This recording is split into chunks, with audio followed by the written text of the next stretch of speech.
SSA Support Section Sergeant and Area Support Platoon Sergeant for A12 Quartermaster Company 3rd Platoon. Not done. Harlingen, Texas. Material Supply Non-Commissioned Officer and Material Management Supervisor for the 319th Support Battalion, Harlingen, Texas.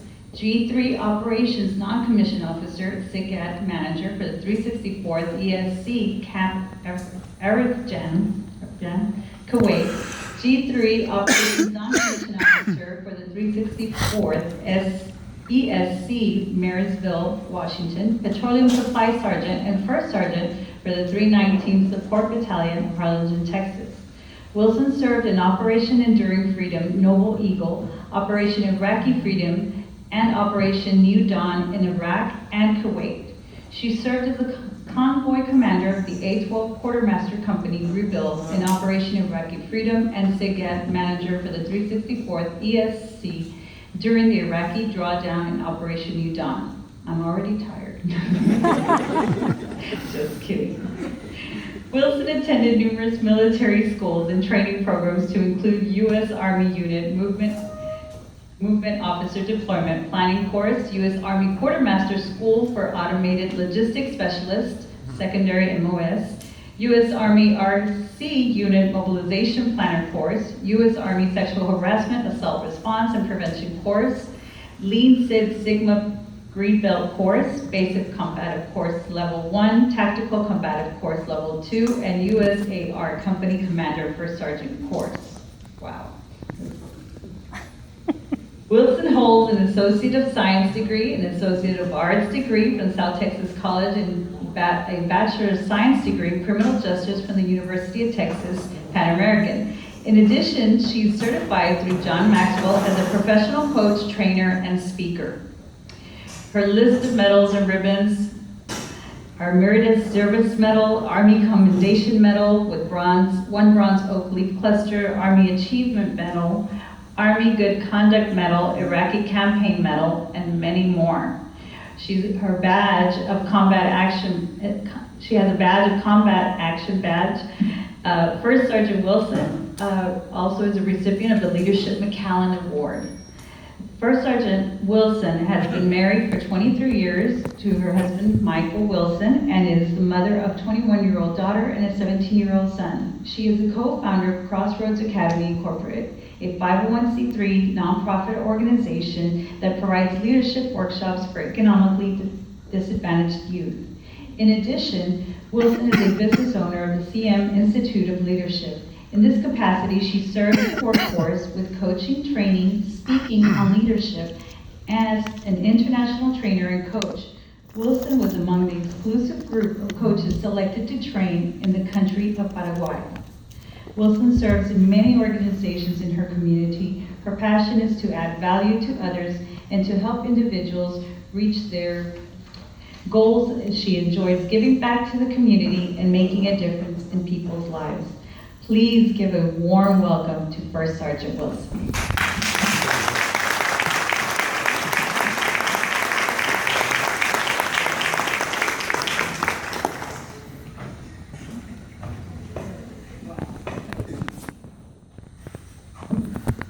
Thank you, everyone. I didn't think they were going to read the whole bio, but wow. Well, first of all, I want to thank everybody for giving me the opportunity to be here and speak with you guys. First, just out of curiosity, I want to know or see women veterans, whether you're serving or have served, that was deployed and you had kids. If you did, please stand up. If you had kids while you were deployed, stand up. And then, hold on. How many kids did you have at the time? Like I had two while I was deployed. So you see, look around, ladies. All the time lost. Okay, this is a lot of sacrifices that we do as women. The next thing I want to see is women only. I know there's gentlemen, but of course our focus is on women. Any disabled veteran women, please stand up. Disabled women veterans. Look around, everybody. These are the women that we need to service to and continue servicing our veterans. Okay, so I thank you so much.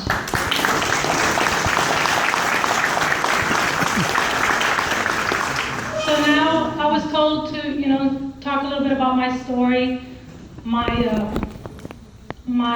accomplishments, what I struggled with, and my success stories while being in the military. So let me share my story with you.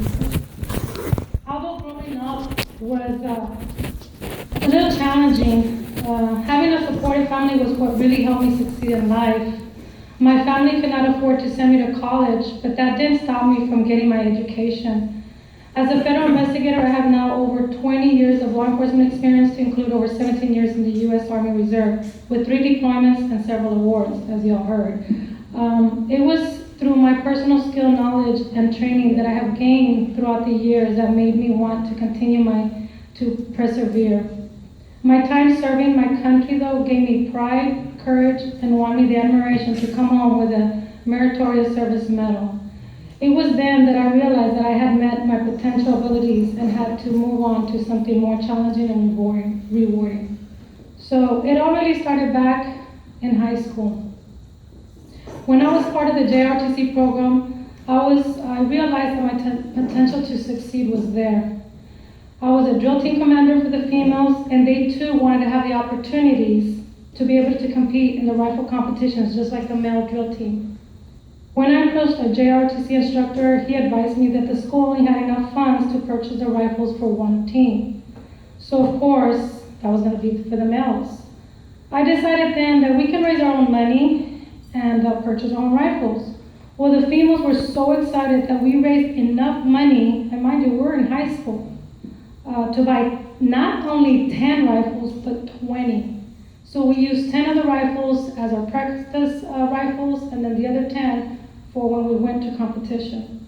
Well, when it came to competition, our first competition, we came home with first place for the category of fancy drills. And through the direction, purpose, and motivation, that was instilled among the women that made this a successful team. So now after high school, my biggest challenge was the day I told my dad my decision was to attend college and to get an education. It was then my whole perspective in life had changed. My first year of college was not what I expected. Even though I managed to keep my grades in school, it was very difficult trying to maintain them while working a full-time job. A few years later, I started my career in law enforcement, got married, and started a family. So in July 1999, at 29 years old, married, already had my 2 kids, I decided to join the Army Reserve. The support I had from my husband was awesome. However, the learning dynamics within the unit was different. Although I went through the ROTC program in college, I had decided not to take the path of getting commissioned. So as a private first class, I was being discredited due to my physical appearance and age. So you gotta remember, I'm 29, most new recruits are 17 or 18, so I'm like almost 10 years, if not more, older than them. So once my platoon sergeant realized my potential, he gained my credibility and started moving forward. So now here we are, 2002, my first mobilization. Here I find myself a wife, a mother of 2, being activated with only 3 years of joining the Army. Boy, I didn't expect that. Now I'm being put to the test. This deployment was probably the hardest deployment for my family. My husband had to resume the role not only as a father, but a mother. My daughter was only 7, my son was 4 years old. They didn't understand why their mommy had to leave for a year. The crying was just so unbearable. You could see my husband trying to hold back the tears, but yet not knowing what is going to happen, what to expect, what to do. Not only did I have to change my attitude from being a mom to a soldier, but I had other concerns about leaving soon. You see, a few months back, remember this is September, so back in April, I had broken my right fibula and tore all my ligaments to my right ankle. Not only was I recovering physically, but financially. My kids had to endure the struggles we had living with only 1 paycheck for 3 months instead of 2. During my recovery, I had been bound to a wheelchair and then some crutches, and then eventually got my walking boot. So the ability to walk and run, it was only like a few weeks, and here I am getting deployed. So sure enough, I pushed myself to where I ended up injuring myself and made the matter worse. At first, the orthopedic doctor told me that I would have to go back home. I explained to him the determination and the will to recover and to show my peers that I can do this. After 3 months of physical therapy, I regained the necessary strength to be able to run again and continue with my military career.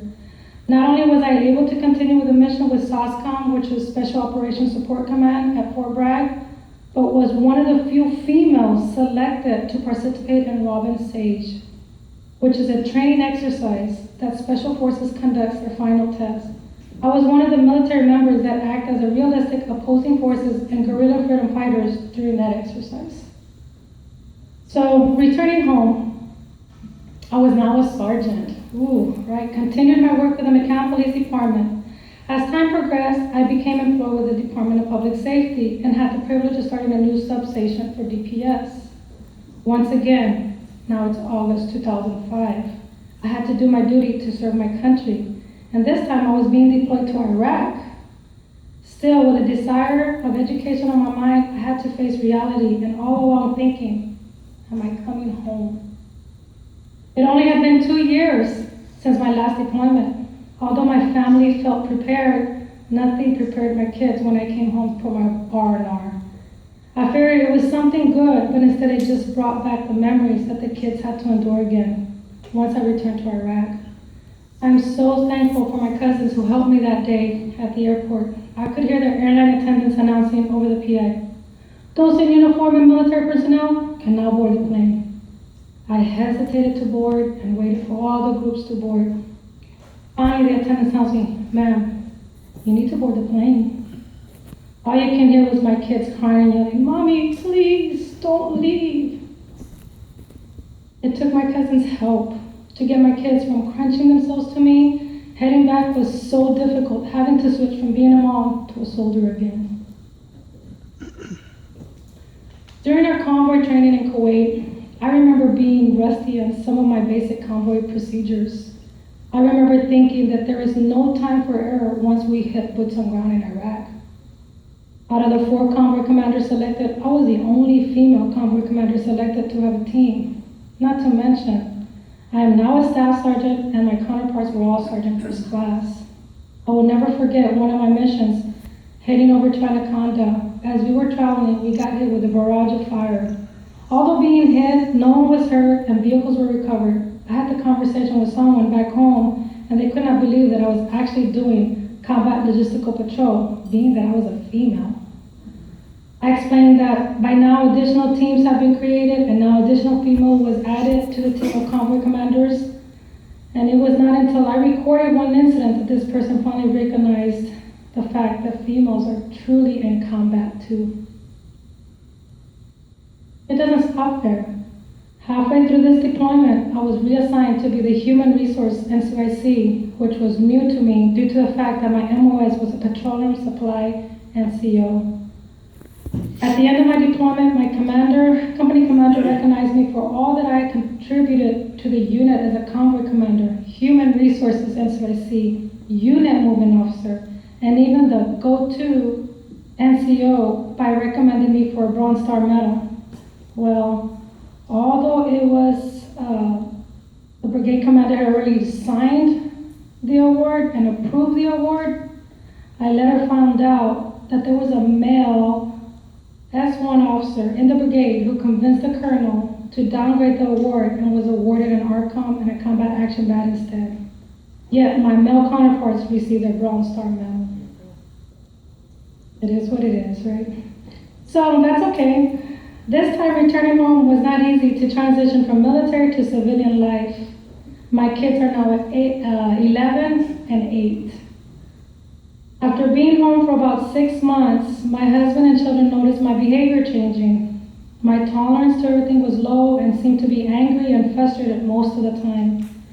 One day my daughter even asked me if I was okay because she noticed that I was driving in the middle of the road and almost didn't stop for the stop sign that we were approaching. It was then that my husband took me straight to the VA. for medical assistance. My diagnosis was post-traumatic stress disorder. The doctor told me I had a problem integrating myself back to society. I had to stop being tough and aggressive with people.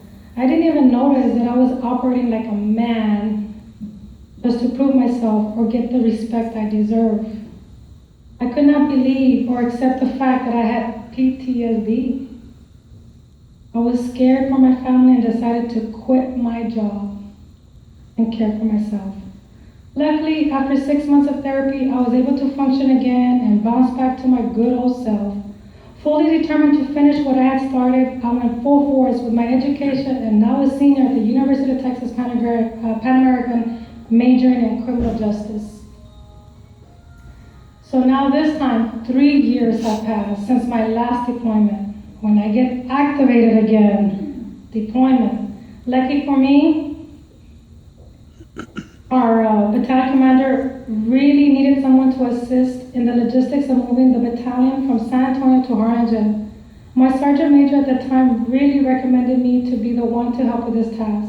This gave me the opportunity to stay behind instead of deploying and get back on the workforce, since it had already been 2 years since my last employment. So 3 years from my last deployment, but I'd already been unemployed for 2 years, and that was all purposely done. So don't get me wrong, I really made the best of the time I was unemployed and spent a lot of quality time with my family, especially with the kids. But then, less than 2 years went by, I get activated for another deployment to Kuwait. By this time, my kids are 16 and 12, and this is 2011. I felt bad as a mother when I had to break the news, and the response this time was, "It's okay, Mom, we're used to it." What? Why? What have I done? I didn't know how to take this remark. Was this a good thing, a bad thing? All I know is that, man, it didn't even faze them. On the other hand, my husband's like supporting me and telling me, "It's okay, honey, it'll be fine. I'll make sure the kids, are taken care of." I'm like, okay. So this deployment in Kuwait was different than any other. I was the SIGAX manager for the G3 operation. I was responsible for briefing the Brigadier General almost daily on all the significant actions, that's where SIGAX comes from, actions, that were being monitored pertaining to ground, air, and naval situation to include enemy threat. At first, it was intimidating to work with a lot of high-ranking officers. For the first time, I felt that finally I made it to the top, literally. So once again, I was the only female working in the G3 operations at a time. There was a captain and a major that would consistently check on my work until they gained my trust and credibility. One day, our operation officers, Colonel Shea, pulled me aside and told me that I have come a long way from when we started this deployment. He wanted to make sure that I knew that my work was not going unnoticed. At the end of the deployment, to my surprise, I was awarded the MSM, the Meritorious Service Medal, for my exceptional meritorious service during Operation Enduring Freedom. My duty in the SITCOM area of operation to include the drawdown of American forces from Iraq was an overwhelming success for the commander's mission. Days prior to that award, I also received a plaque from the 1st Sustainment Command for exceptional service to the 1st TSC Sustainment Operations Center. Wow. To be recognized by a Major General too, that was so overwhelming. So what did all of this have taught me? Through hard work, determination, and persistence, anything can be accomplished. Although women are faced with having to build their credibility and receive misguided comments about our military service and our veteran status, we should never give up in what we believe, whether it be in the military or out in the civilian sector. In January 2012, I became the co-founder of a nonprofit organization to help the youth of today become the leaders of tomorrow. Our nonprofit provides leadership workshops for economically disadvantaged youth. This empowers youth to become the change agent of their lives, family, and their community. While teaching leadership skills to youth, I found out that not only youth like leaders, but also many adults in the workforce. from small companies to large corporations. This gave me an understanding of a high demand and needs of leadership development in the workplace.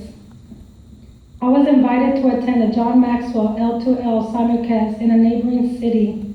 The simulcast gave me an epiphany that this is the answer to fulfill the demands for the leadership development in the workplace. The opportunity was presented to me to join the John Maxwell team and joined immediately. In addition, I am a business owner of CM Institute of Leadership. In this capacity, I serve the workforce with coaching, training, and speaking and leadership. I was among the exclusive group of coaches selected to train the country of Paraguay.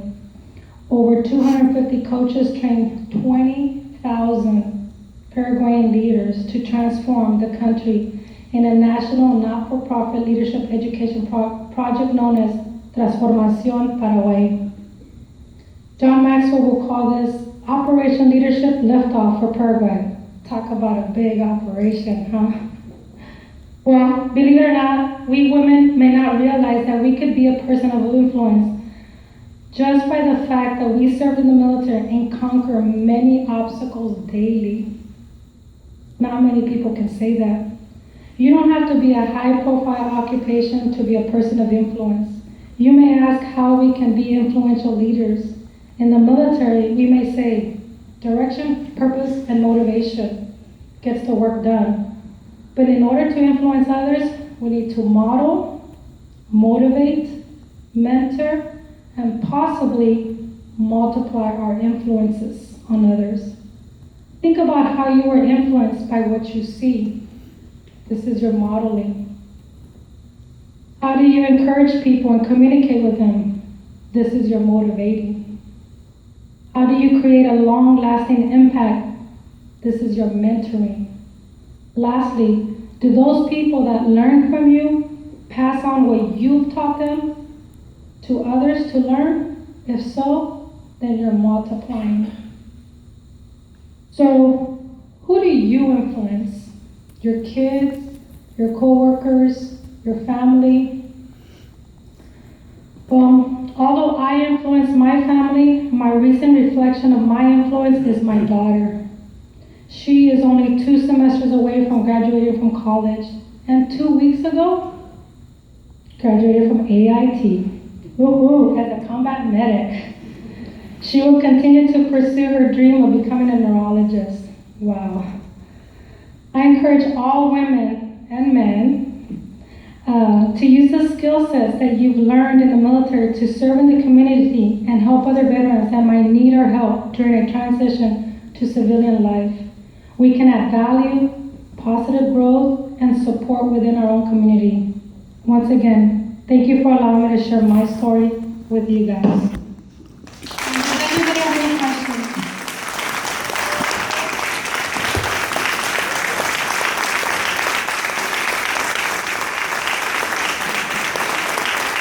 I'd like to call Anna, Castillo, and Miriam.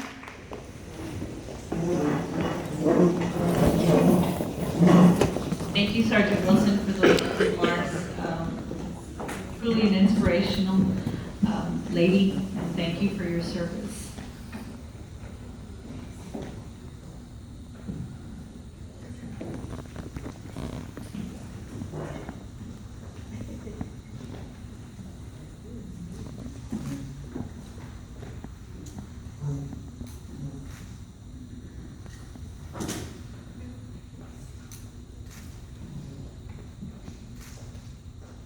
Those for a photo.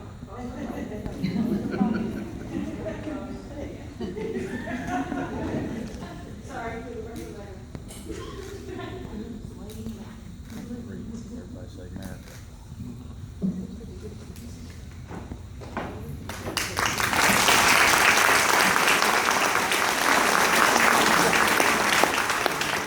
Again, thank you. You are a very inspirational lady, and again, thank you for your service. Before concluding today's